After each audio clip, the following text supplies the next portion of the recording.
Hello, guys. Chloe Allen here, and today I'm with my brother. Nick Allen. Today we're doing a podcast on depression and men's mental health. So, Nick, would you like to start us off today? Yeah, I wanted to start off by asking you, what does mental health mean to you slash mental health awareness? I think mental health awareness is just a good thing to spread, and because I feel like it's not really talked about in society, and just kind of less like it's kind of a people see it as a bad thing. There's a bad stigma around it, and that if you have a mental illness, that you're like insane or crazy. So I think spreading it and like spreading facts about it really normalizes it and makes it more of a common thing, like it really is, because it is common. So, well, let's move on. Now that we got that out of the way, well, do you agree with what I'm saying? As in, Yeah, I agree with you. I think mental health as a whole is just pretty, frowned upon and it's just overlooked. Because everyone just kind of falls for what they see on the outside and no one really knows what's going on the inside. yeah, it's kind of a hard. People kind of think it as like something that's fake in a way because it's not physical, like you said. So, with that being said, let's move on to another question I have for you is at what point did you realize you were depressed? I realized I was depressed when I started, not even looking for the happiness anymore and just feeling more so hopeless. Like every human kind of craves that happiness feeling, that feeling of being at your peak, like being on top of the mountain. But I wasn't even craving that anymore. It's like I didn't even care or even want to be happy at all. And that's when I realized something was wrong because, every normal person should want to be happy. Yeah, it's like our natural instinct as humans to be social, and then you not want to do that. It's when you realize that something's gotta be wrong. It's kind of like that natural instinct is lost.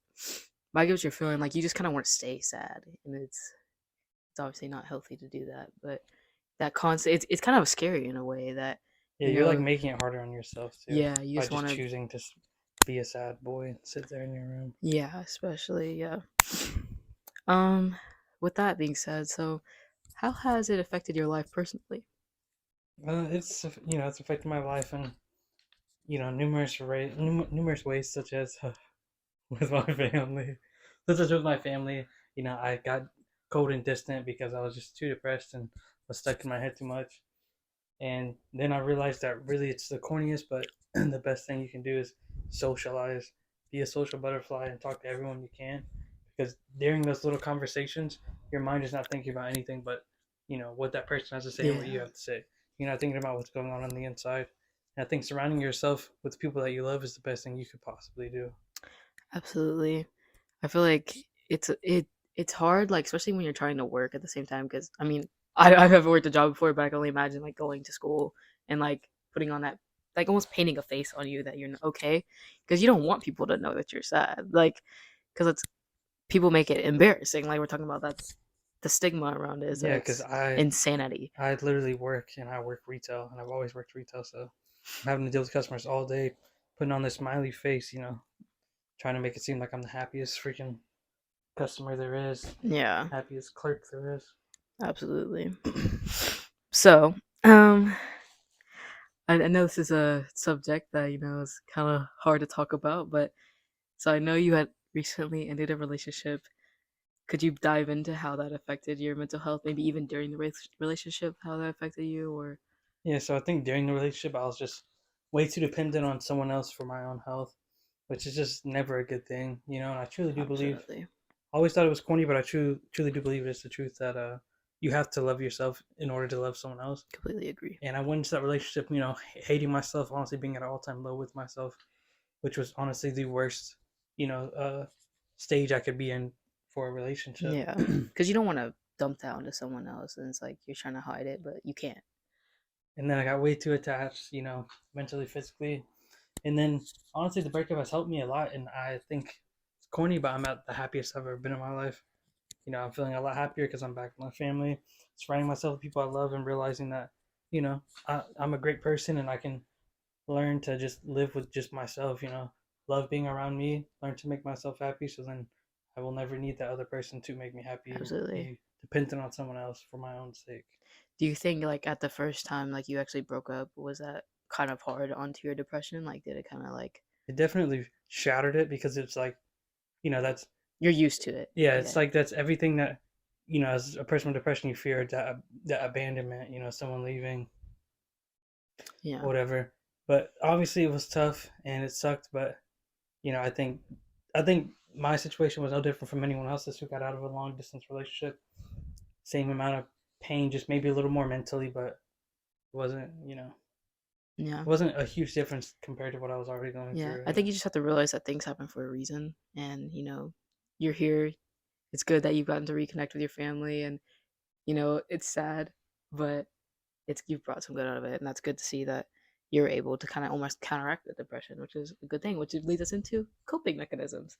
So I know we've talked about this before, but what was the biggest thing that kind of helped you with like coping with it? Because you can't just make depression go away. It's Yeah, what honestly I've noticed it's weird, but video games always, you get to just be in your own little world, forget about everything. A huge factor for me actually is working out, the me gym. too. I always say it's like my therapy. That's me going to the doctors, Yeah, or going to see a counselor, yeah, therapist, whatever. That's me going to the gym.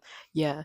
They say that you actually release like endorphins like through working out and stuff like that, which actually is very good for happiness. It's your happiness hormone. Yeah, because when I leave the gym, I feel like I'm on top of the world. Yeah, Like I could conquer anything and yeah. everything. It leaves a lot of like self confidence boost, which also brings me to say like positive self talk.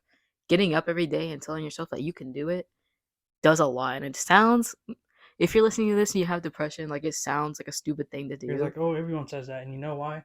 As a person with depression, you realize why everyone says that because it's true. When you start doing it, you're like, dang, like I can literally just sit here and tell myself, you're good, you're gonna be good, bro. It's like just chill. Why are you angry? Why are you Yeah, sad? And when you realize like, oh, I really have no reason to be sad. I'm just sitting there being depressed. You're like, let me get up. Let me go socialize. Let me go do this. Let me go do that. Whatever. Let me turn the game on. Let me just forget about it. yeah, absolutely. It's always good to like talk to someone as well. Like it doesn't even have to be a therapist. If sometimes that can be nerve wracking to do that, and just kind of that because that makes it feel really real. So I feel like talking to like a person to just talk about it just really relieves a lot of stress and can really help someone.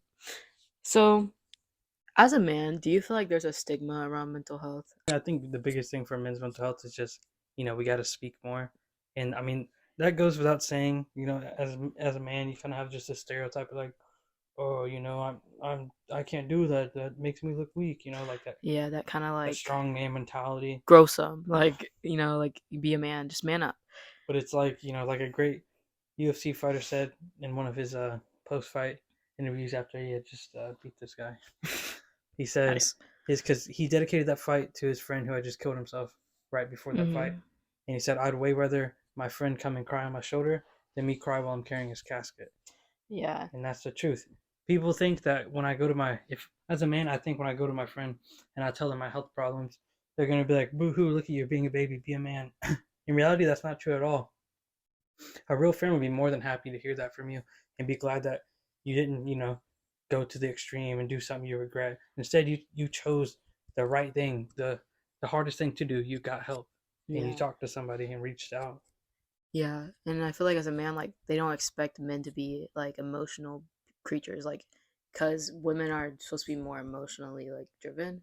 And I feel like they think that women experience mental health And it's illness because most men more. just bundle it up Exactly. and That's try to push exactly it aside. what I was gonna say. Actually, men's mental health is one of the worst to happen because a lot more men actually go into to do suicide, to commit suicide.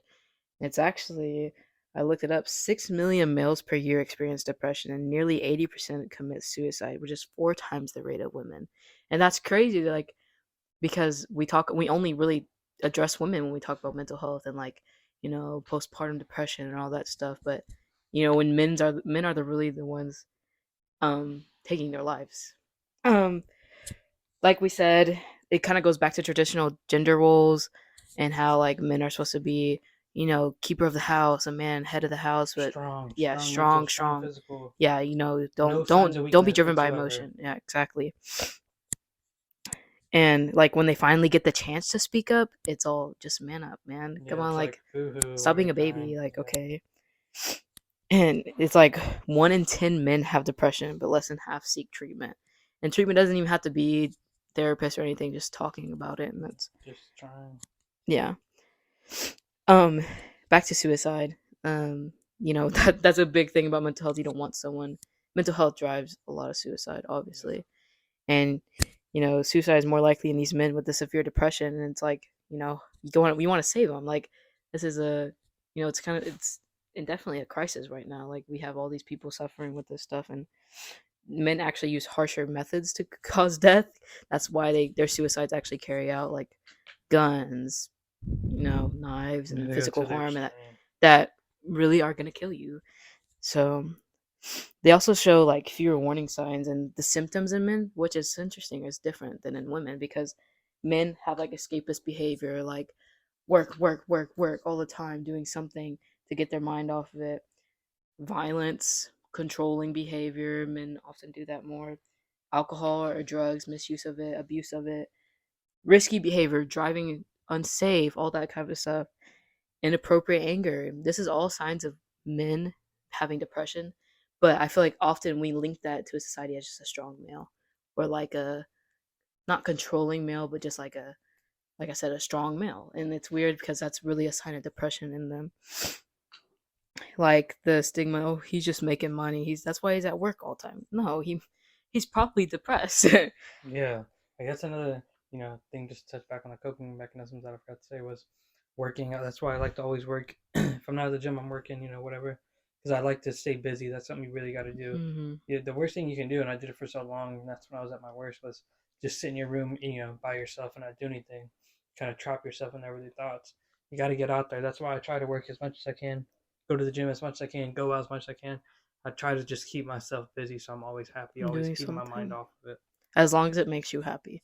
Sometimes I know working can be a stress for some people, Yeah. and if it's not making you happy, then there's no point. Exactly. Get a different job or take a break for a little bit if you can. Always just think about yourself. You're Put important. You're yourself more first. important. Yeah, you're more important than you think. Lastly, I want to end this podcast just talking about ways to get help. Like we said, talking to a friend. If you're in school, go seek a counselor. Go tell a parent. I know it can be hard to go talk to a parent about stuff like this because they don't really understand. But if you really get down to explain it to them, they know you're their child. They want you to seek help, and they're And it's willing corny, to but help. talk to the There's chat on the also hotline. yeah, It's exactly. it's corny, but it's so true. Those It's gonna be the fastest responses you'll ever get. Those people are there for you, and they will literally talk. They will literally listen to your whole situation from your upbringing as a child to now, and they'll hear you out and talk to you about everything. So text 988 or call 800-273-TALK if you need those hotlines. Those are, like you said, are always 24/7 willing to help. And even if you don't think I would ever do anything like that, and you're just feeling real low, hey, it doesn't hurt to reach out. It doesn't hurt to open Exactly. up and You tell don't have someone to how you be in the feel. act of committing suicide to talk to them. It's good. So, do you have any last advice or thoughts about not just suicide, but depression in general? Anything you want to give to people? I just think as men specifically, but I think just people with that suffer mental health problems in general, we need to just speak up more Yeah, and you just are talk enough. and You're don't worth be it. scared. Yep, you're worth more than you would ever know. And the world, I think, no matter what the person is, no matter what they've done, I think them, you know, choosing to take their own life will always make an impact, no matter what you believe or not. Absolutely. Everyone has an impact on this earth.